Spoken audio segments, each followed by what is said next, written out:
Hello and thanks for joining us on your channel of choice, Africa Independent Television AIT, and welcome to the Signature Show.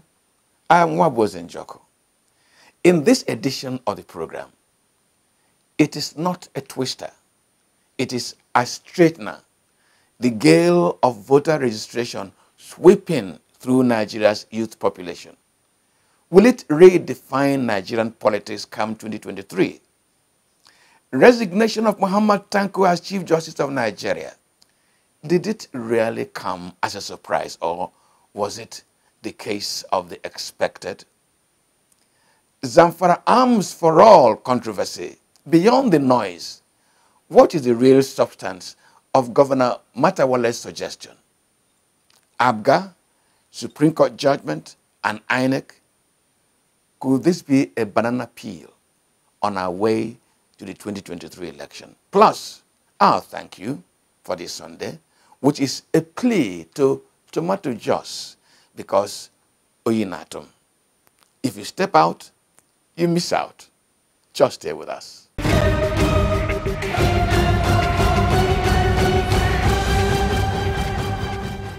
Now, every political party in Nigeria is singing the same song. 2023 elections will be like no other. This is going to be a make or mar exercise that will shape or reshape the Nigerian nation for good or for worse. As the parties make these remarks in respect of the candidates they are throwing into the fray, Nigerian youths are throwing in their numbers as a means of separating the chaff, or the wheat in fact, from the chaff when voting comes, and the youth are not joking with getting registered for the exercise, screaming against any obstacle against the obtaining the permanent voter cards. Fellow Nigerians, this is INEC office first tag. This is the man in INEC office first tag. They have actually given deadline, and yet we are all here. They are telling us that there is no machine in INEC office, so no machine. That they have sent their machine out. Now look at the population, the people that have actually left their different work to come and get voters cards. But in INEC office, there is no machine. Now, last week, the Independent National Electoral Commission became categorical in extending the voter registration exercise, beyond the 30th of June deadline. Now, outside of the television cameras and the lights in the state capitals and urban centers, many Nigerians in the far-flung communities are not being registered, and political leaders are complaining.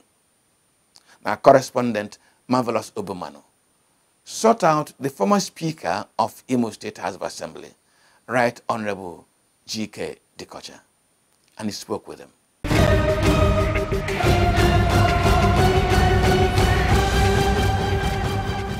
We have to thank the Independent National Electoral Commission for agreeing to extend the time frame for the continuous voters registration. That is number one. And again, we also have to thank the Nigerian youths for coming out boldly to answer to the clearing call. A lot of people have been, making to them all around to get interested in the politics of their country, and that now coming out en masse to register. So we think it's a revolutionary thing happening in Nigeria. I have to give you my own practical experience. My own practical experience is that when I was home recently in my village to monitor what was going on, I found out that it was very difficult for people to move from my village and other surrounding villages to go to the local government headquarters in Abombise. So this has hampered the registration of people who are of age now, who just turned 18, and there are so many. And then other people that because of the kind of electoral act we had before, were not interested in registering because they thought it wouldn't amount to anything. So you now have an upsurge of people coming. So it's difficult now for people to move from my village and the surrounding villages to go to the local government headquarters, which is almost like 10 kilometers away. So it's a difficult thing, and the terrain is not that easy because this is the rainy season. So it's only leaders, like us, that are now using our own private resources to assist these individuals to go up there and register. But your resources, are not inexhaustible. So there is the need for INEC, having started a good work, to conclude it in a meaningful way by moving these registration centers and machines to those polling booths. Even if it is not per polling booth, let it be for a cluster of polling booths where it will be easier for the people to access. Whatever is worth doing is also worth doing well. They started a good job, and we expect them to do it better. But I know their constraint might be budgetary. So if their constraint is budgetary, it is for them now to approach the National Assembly to now approve a sub-budgetary expenditure for them. Because I know that they must have budgeted that this exercise should be at the local government headquarters. So if you are bringing it down home, it means you are going to bring in more machines, you are going to bring in, you are going to put in more resources because you have to pay more people to do those things for you. So what I advise them is that if this is that difficult for them, let them ask for extra budgetary expenditure. I'm sure the National Assembly, will always accede to that kind of a request, because everybody is looking forward to the revolutionary thing that's about to happen in this country. Because I personally, as a politician, I'm elated that the Nigerian youths, have now decided to take their destiny in their own hands by not waiting to say, oh, they will always do it the way they want to. So it's an interesting scenario. We're watching. Let's see whether the glorious dawn is about to happen in Nigeria. Leaders like us are already doing a lot by hiring vehicles to take them to, from one point to another point to cover these distances. You understand me? Then the other one is maybe appealing to INEC too, to see how they could also move around these communities. Maybe you say today, this community, we are here. People will gather there and register. Then the next they go to another community. So we are doing a lot, but I think it is better for this thing to be handled at the governmental level, so that I'm a politician, so that I don't also now, because I'm assisting the people, now be able to now corner them to vote for my own party. And I want people to vote for whoever they think can solve the problem, because all this is my party thing has caused a lot of problems in this country.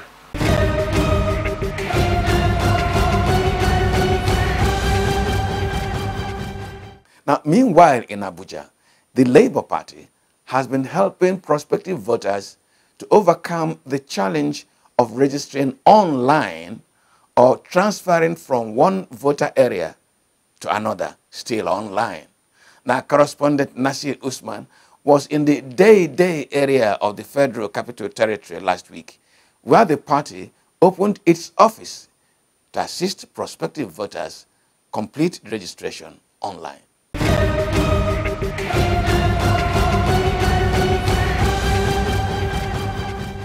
To assist in resolving the challenge which prospective voters encounter getting registered online to obtain permanent voter card, Labour Party in Gwagwa ward of the Federal Capital Territory has converted its office as an online registration center. Last Thursday, when the registration center opened, the party office turned into a mini carnival of enthusiastic voters from all walks of life, warranting the facilitator of the registration exercise, Sharon Chukwuobasi, to commend INEC for extending the deadline for the voters' registration exercise. Realize that a lot of people are not conscious. Some people don't even know that you can do this kind of thing online. And we were surprised, not because it's like, okay, INEC did their own information, they passed the information, but how many people were informed, how many people really got the information? So what we did was to be able to bridge the gap. I came up with the idea, why don't we set it up in a political party platform so that people coming into the party can know about our party, and as well as get these things done. Chairman of Labour Party in Gwagwa Ward, Ken Okoro, called on Nigerian youth to make it their civil responsibility to obtain their voter cards, which they must deploy as their power to vote in government of their choice in 2023. It's not must that it's going to end with Labour Party. No, other political party can create such avenue so that even the market women, even those office people that think maybe they don't have the chance, reach out to them, tell them they can do it, even with their smartphone. Like as I said earlier, you can type in, there's a platform for it. It is your right to come out and vote. Some volunteers who were assisting participants in the process to either transfer from various registration areas to new ones or completing the online registration process complained that a number of the participants were providing information which were at variance with what is contained in the INEC registration portal, slowing the process. One man came this morning with his card that he did in Lagos, and we put everything according to what is in the card, and we can't see the data. So that is one of the main challenges. Some of them, they already registered. That is to say that INEC has already collected their thumbprints, but they never received any permanent voters card.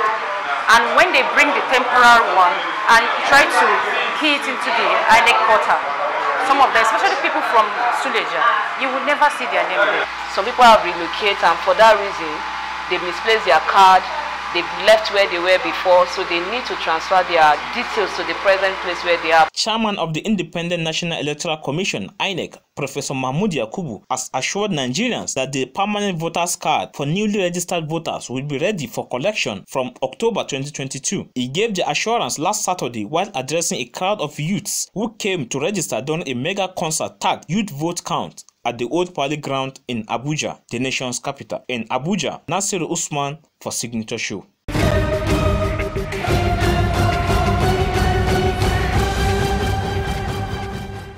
Well, thank you, Nasir. Now, last week, former Chief Justice of Nigeria, Tanko Muhammad, resigned. A successor was sworn in within 24 hours. Now, before his resignation, Justice Tanko Muhammad, who came in as Chief Justice of Nigeria in a gale of unedifying controversy, was also faced with an equally unedifying controversy. A letter by his brother Chief Justices queried his integrity credentials. Justice Tanko Muhammad sought to stave off the arrows on his integrity castle. That he created a halo of dignified exit by citing debilitating health conditions. President Muhammadu Buhari, who constructed the free way for Tanko's assumption of office as Chief Justice of Nigeria, accepted his resignation and regretted his health condition. The Nigerian Senate was, however, not impressed. The Senate is examining the tissues of corruption that lined the letter from the Supreme Court justices to Tanko Muhammad. Correspondent Marvelous Obomano has been speaking to lawyers on the resignation of Tanko Muhammad, the letter by the Supreme Court justices, and the Senate probe. In spite of the perks that go with that office, in spite of the honor and the prestige of the office of the Chief Justice of Nigeria, he overlooked all of that and put his health as the major consideration necessitating his resigning from that office. But as a result of the fact that this is coming in the wake of the allegations that have now become a matter of public knowledge, with so much buzz on social media, on the traditional media, everybody's talking about it. It casts a shadow, a cloud of doubt on his motives. As it stands now, what should ordinarily hand him plaudits and commendation is something that we now look at askance, and we are doubtful what must have prompted him to tender his resignation on the ground of ill health. Because the fact is this: shortly after he was appointed, the news got out that he's been battling with his health. He's been battling ill health. So, but he's retiring. He's tendering his resignation at this particular time when accusations has been leveled against him. Makes it not a straightforward affair such that we can commend him. Okay. Because of the environment in which we live, because of the sociology of Nigeria and our experience with people who occupy public offices, when issues like that come up, there is always that subtext of corruption, either explicitly occupying the center of the issue, or it will be in the background. So, in the court of public opinion, it is taken that the reason why the welfare of the justices is suffering is because there is diversion of funds. The public's perception about the Supreme Court has been altered.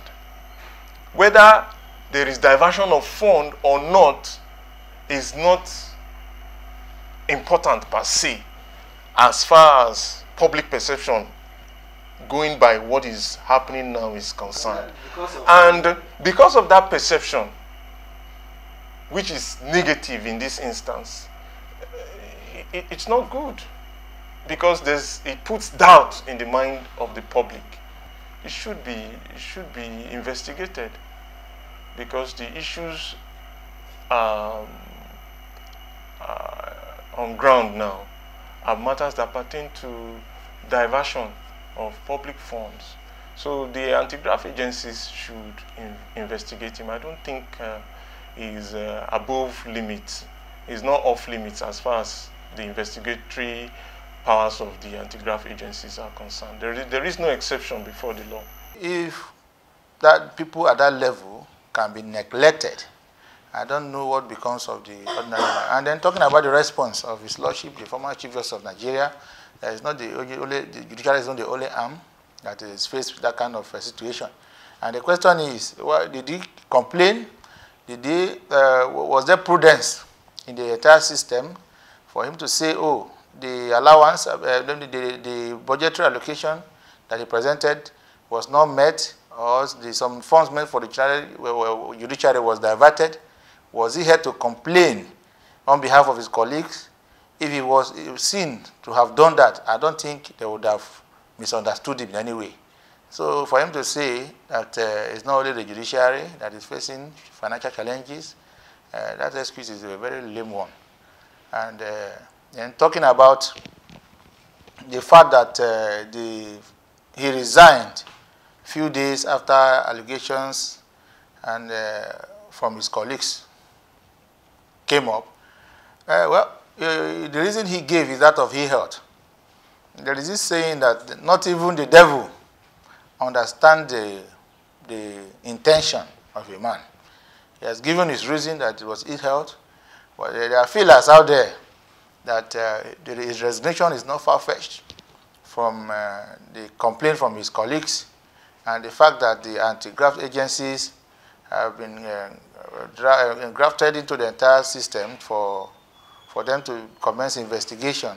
If you put the development together, the issue of the complaint of the justices of the Supreme Court and the reason given for the resignation of the CGN himself, the former CGN as he stands now, you find out that the complaint from his colleagues was not really because they like him, or they don't like him, or they have some they harbor some ill feelings towards him, but because over the years, some of them have been on that bench for more than 10 years. They have been with other Chief Justices of Nigeria in the past, and they saw how things played out. And they would have discovered for themselves how dwindling everything suddenly went. To me, they should be applauded for voicing out, Because in doing that, it also caused the next person's coming to sit up and do the right thing. And the CGN who has given reason of e-health and all that, of course, you can't divorce the two. It is remotely as a result of this complaint. To me, whether it's belated or it's not belated, for him to have taken that bold step to resign, it also should be commended. It was rumored everywhere that even before Honorable Justice Tanko came in as the Chief Justice of Nigeria, that he was not mentally, he was not sound in health. Yeah. And they still went ahead to impose them. Coming to your questions about the call on the anti-graft agencies to wade in to this issue of allegation of fraud at the Supreme Court. There's a commended, they don't even need to be called upon before they do what is right in the instance. They don't need to be called upon. The former CGN has already resigned, is former as far as that office is concerned. And then if there should be transparency in the system, and if there should be a precedent for somebody to follow tomorrow, there's a need for investigation into these allegations. It should not be swept under the carpet.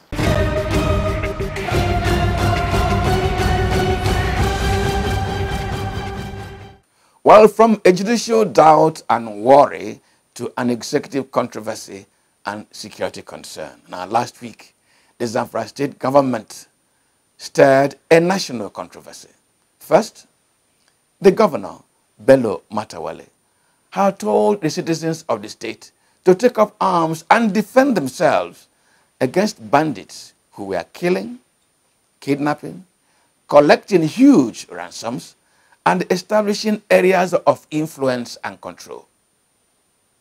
The governor followed up with a demand that the State Commissioner of Police issue gun licenses to citizens willing to defend themselves against these bandits who have made life a complete misery for the people.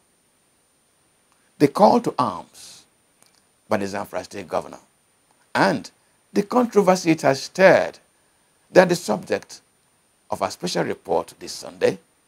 The story is anchored by correspondent Nasir Usman.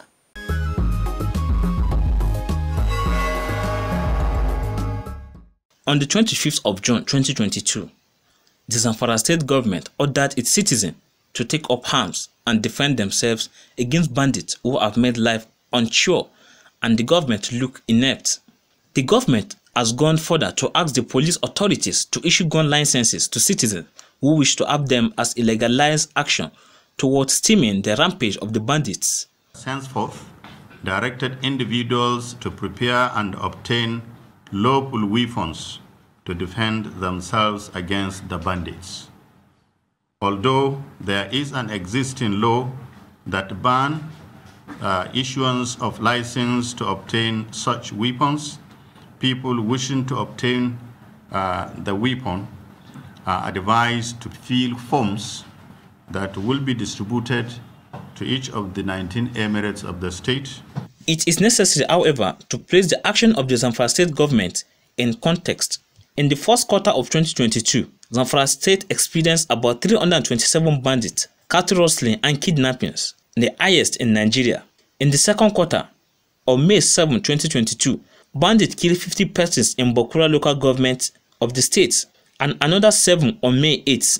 On May 9, bandits killed 55 persons in 2 local government areas of Zamfara state.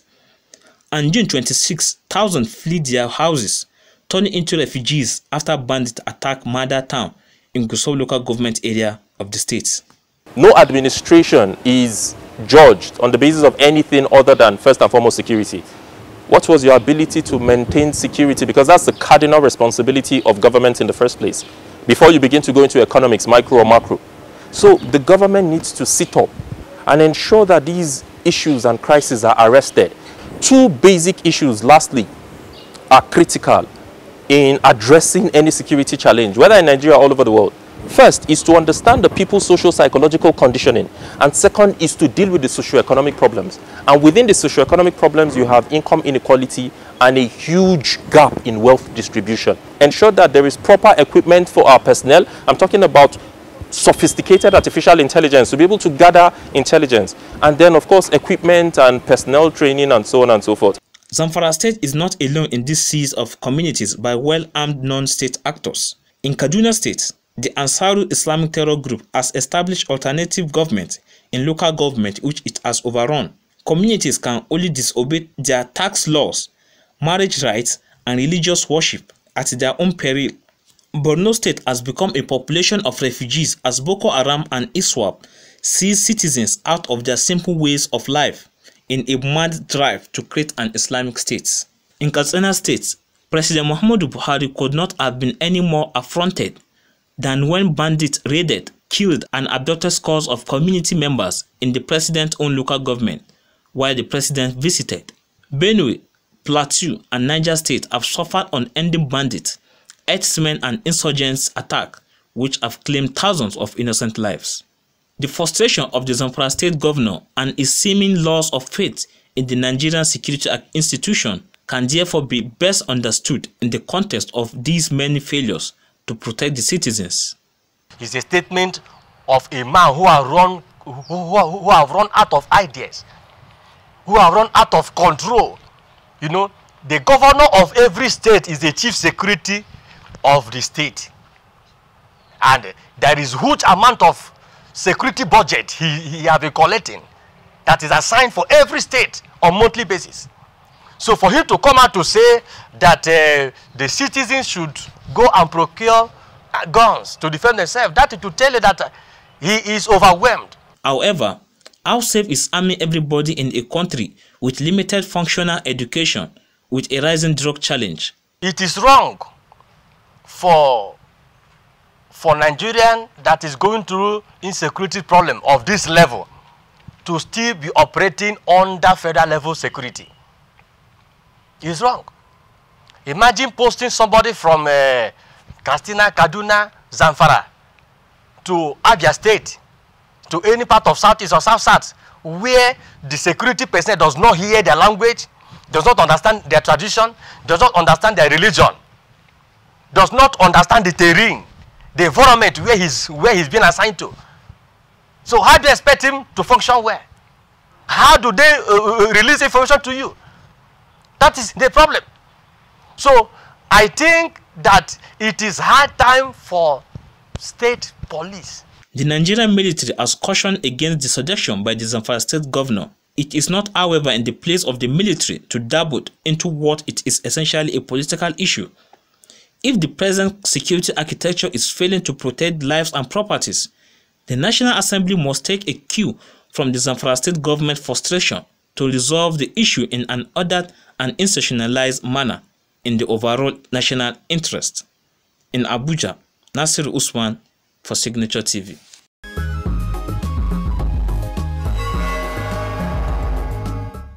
Now, can an election in Nigeria be said to have been successfully conducted if any legally recognized political party is excluded from the process?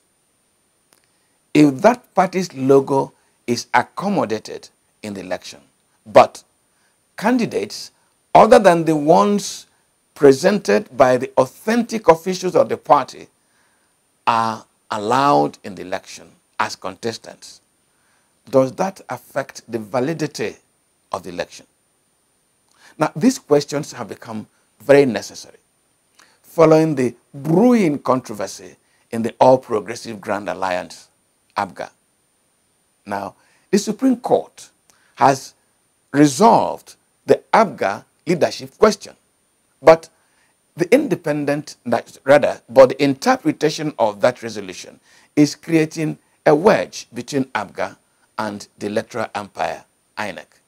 Apga now says INEC is running the risk of conducting an election in 2023 in vain unless it deals with authentic officers of the party.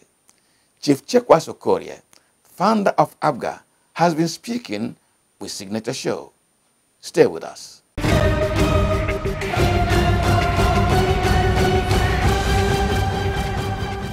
Chief Chekwas Okorie, welcome to the conversation. Thank you so much. Now, the last time you and I spoke, Yes. Was on the day you launched your book. Yes. The Apga question. The Igbo question. The Igbo question. Then you were a chieftain of the APC. Yes. But in the course of the months that have passed, I've been reading, you returned to Apga. Yes. Why did you return to Apga? Well, to start with, the introduction was very correct, that I am the founder of Apga. Just like any parent, the passion for Apga had always been there. And leaving Apga under circumstances that were beyond my control was with a very heavy heart. But I couldn't stay knocking my head on the wall. It took me 8 years in various courts, 3 times to the Supreme Court, to try to save the soul of Apga so that it could live out its full potential and the vision for which it was founded and formed. When that didn't happen, I threw in the towel voluntarily along with my associates. By 8 years, it became part of our history as the longest leadership dispute anywhere in Africa, political party leadership dispute. And there must be an end to anything. So we proceeded to form the United Progressive Party. When that couldn't fly, in the sense that when INEC decided to deregister 74 political parties in one fell swoop, UPP was one of them. We were then in some dilemma. We had our, what I'll call our valedictory National Executive Committee meeting. That's our UPP. The UPP. And weighed the options. And we said that for all our political life, spanning our youthful years, we had been in the opposition. In any case, if you are in a political party with the aim of fighting for a group that had been marginalized, you will hardly be part of the establishment that is marginalizing your people. So we had been in opposition. There was no attraction for us to opt for the PDP, which at that time had also become an opposition party. The option, therefore, was to take a bite at the APC, which was a ruling party. While we were there, myself and most of us felt like fish out of water. We couldn't really fit into the establishment thing, because fitting into the establishment thing means that there are things you might see, you will not be able to speak out, not to be seen as anti-party person. And so we managed to cope with all of that. And somebody like me couldn't really last long in a situation where my people are not given their rightful recognition, accommodation, and relevance, which they rightly deserve or richly deserve. So my mind kept going back to Apga, going back to what Apga could have been if the Holocaust had not come to eat up the crop. So it happened, therefore, that Chief Edozie Njoku, having won his case at the Federal High Court, and having also gotten the Supreme Court to correct a mistake they made in October last year, this time in his favor, the first thing himself and his members of the National Working Committee did was to come to my residence at Enugu to passionately appeal to me to forgive and forget all the injustices done to me and return to the fold and provide some kind of advice and leadership in any accommodation that they will find convenient for me. Of course, the aspect of forgiving was promptly granted because I'm a Christian and I had forgiven long before they came. But the aspect of returning to the party needed some consultation because I didn't leave the party all by myself. So it took about 2 weeks for me to reach out, and there was not a single dissenting voice amongst my associates that we should return to the party we founded, we built up. Yeah, but Chief Okorie, this Apga crisis seems to be over-lingering. Let me say why I'm saying over-lingering. From the leadership crisis, which apparently seems to have been resolved, to now another legal contention between Apga and INEC. Can you tell me the full story? What is this legal lingering contention? Well, Apga, the way I will see it, is not yet in legal dispute with INEC, not at the moment. But let me also clear this too. You rightly said it appears the leadership crisis has been resolved. Yes. As we speak today, and for the first time in 18 years, there is not a single leadership dispute of Apga subsisting in any court of law in Nigeria, from trial court to the Supreme Court. So it will appear that the Apga leadership crisis, as seen in various courts, have all been resolved. Now, the problem we're having right now is INEC compliance with clear pronouncements of courts of law. When I say courts of law, the Federal High Court in Abuja had resolved on a matter that started in 2019, which one was Apga, because there were two Apga, if you like, before the court. Chief Victor Oye was in court claiming leadership of Apga and had his legal representation, representing the same Apga. Chief Edozie Njoko was also in the same court with his own legal representation, claiming leadership of that same Apga.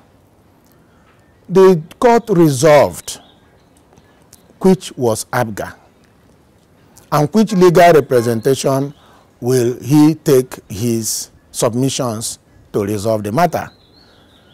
And the court resolved, Justice A.R. Mohammed, as his name, of the Federal High Court here in Abuja, resolved that the Apga that had a lawful and legitimate convention at Owerri was the real Apga, because he followed all the processes to have a convention. That's why I said lawful and legitimate. And it was that same convention that elected Chief Edozie Njoko and members of his National Working Committee. That judgment, and INEC, again, was a party to the suit. And that judgment was served on INEC.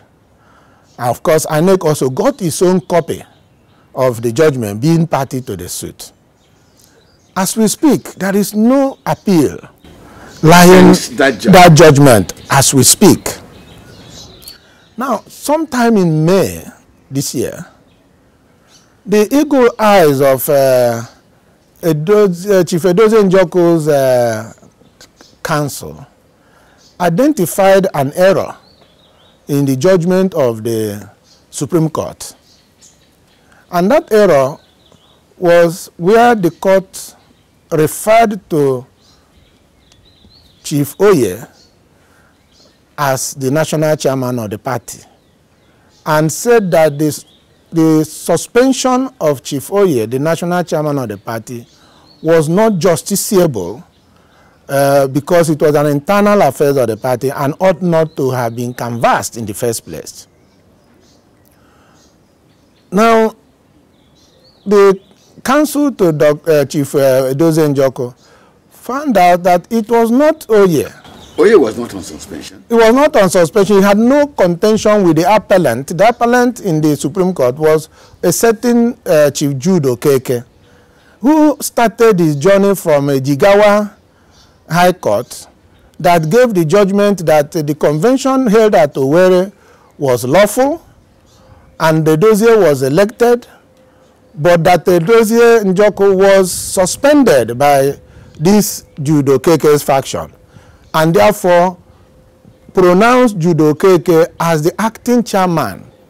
And Nigerians will remember that the moment that judgment came out, INEC did not waste more than 24 hours to replace the name of Professor Soludo with the name of Honorable Chukwuma Umoji, who was the candidate of the Jude Okeke faction.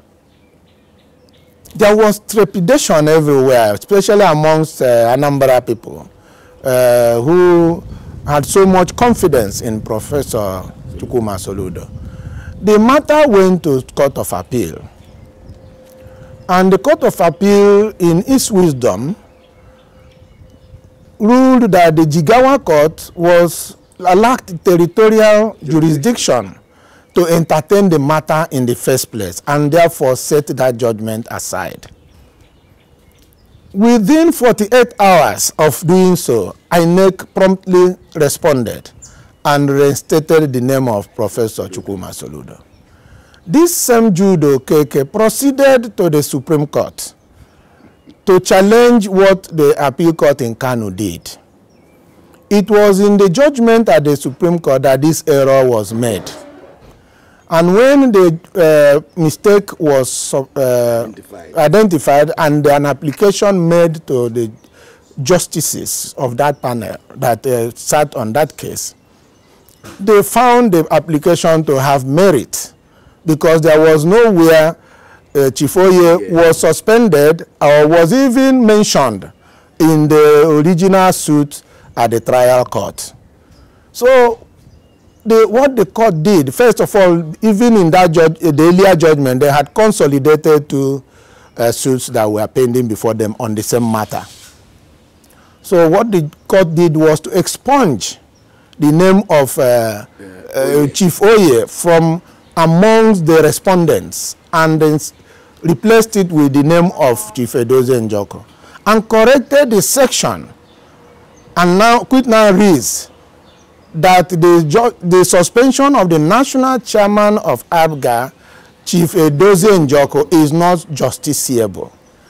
Don't forget that when the earlier one that contained the mistake was delivered, Chief Oye was all over the place saying that Supreme Court had affirmed him the national chairman of the party, which means that at that level, there was nothing more anybody could do because that is the apex court of the land. So when Edozie became the beneficiary of the corrected error, the same INEC decided that they will not respond. Let me be kind to both Apga and INEC. Tifukuri, can you confirm that INEC has been duly served this corrected version? Because we might be conversing and analyzing something that INEC is not even in the know, and they may be acting from point of either not knowing or ignorance. I take it that this question is for the interest of the viewing public, because any person who has any knowledge of my experience spanning over several decades in politics and even in political leadership disputes, we know that I will not have blindly walked back to Apga without ensuring myself that where I was going back was safe, was lawful, was legitimate. That is for me. Now, I said earlier that the two courts I referred to, INEC was party to the two suits. INEC was served, but And INEC, in its own curiosity, had gone to obtain their own copy directly from the courts, including the Supreme Court. And INEC, two departments of the political monitoring team department and the legal department had written their legal opinion and observations on everything that happened, including the judgments of the court. But why those reports remained within those departments without being submitted to the board for consideration is only for them to explain. And it becomes more worrisome when one of the commissioners, who incidentally is from Anambra State, Chief Festus Okoye, could openly, just after I had done a press conference, which brought out all the issues at stake in a manner that even a simple-minded person will understand it without all the legalese. And he gained wide publication all over the country, both print and electronic. That was what gingered INEC to make a response. Otherwise, I said their intention was to foist a fait accompli on Edozie Njoku leadership.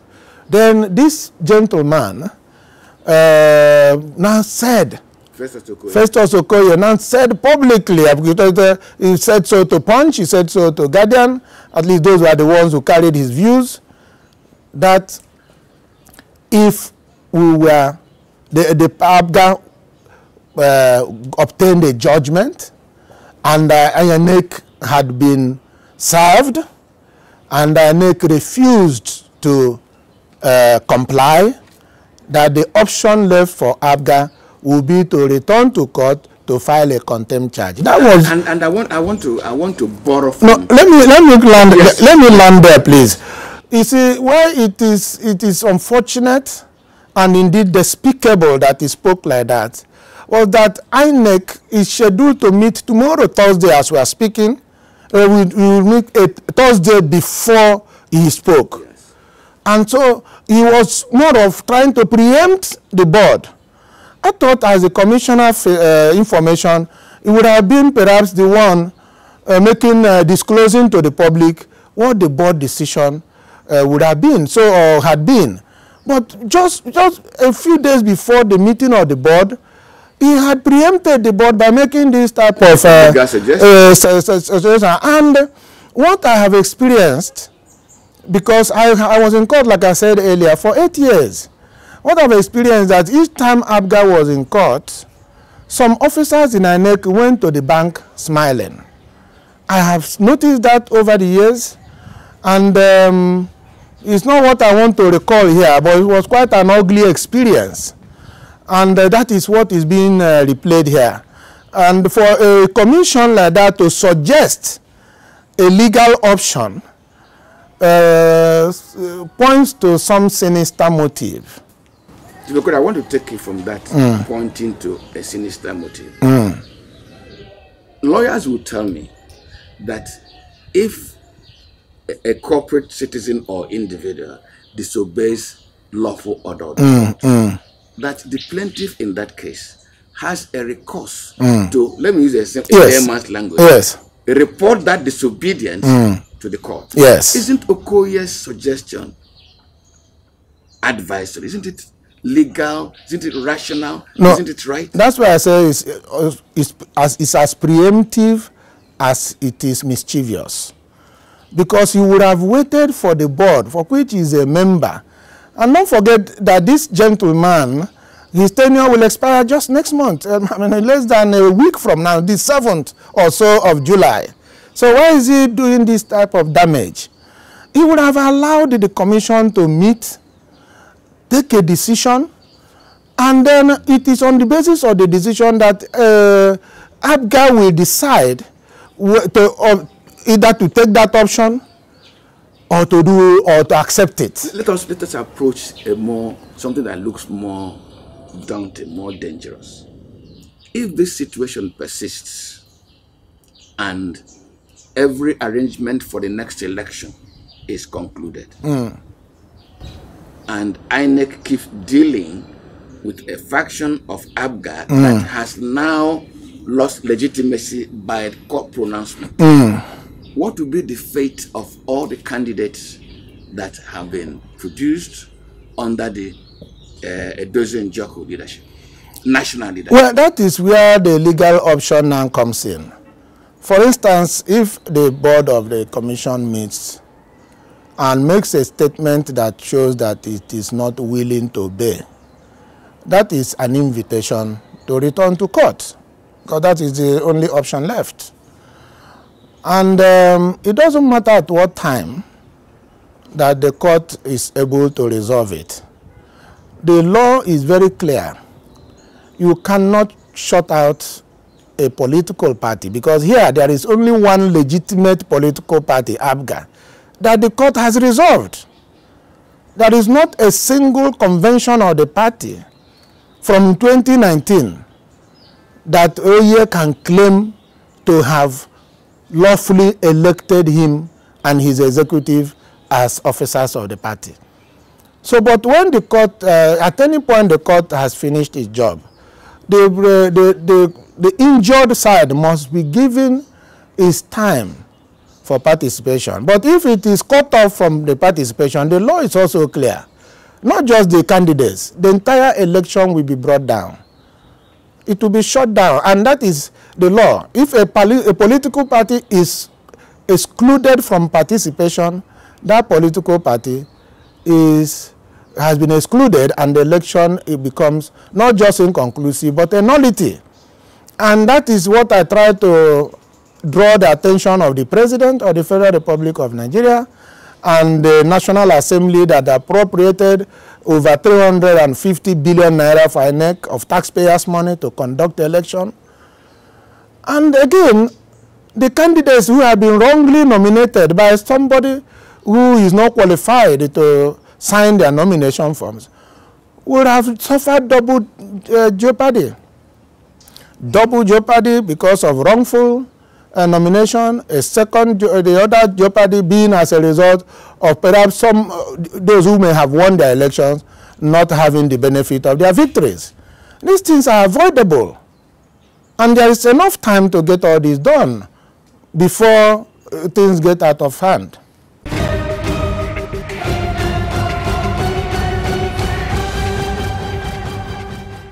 Well, we hope that all the suspicions are cleared and all the illegal issues straightened out before we go to the polls for nothing next year. This is the Signature Show on AIT, and now to the sweeper of the Sunday. It is time for our thank you.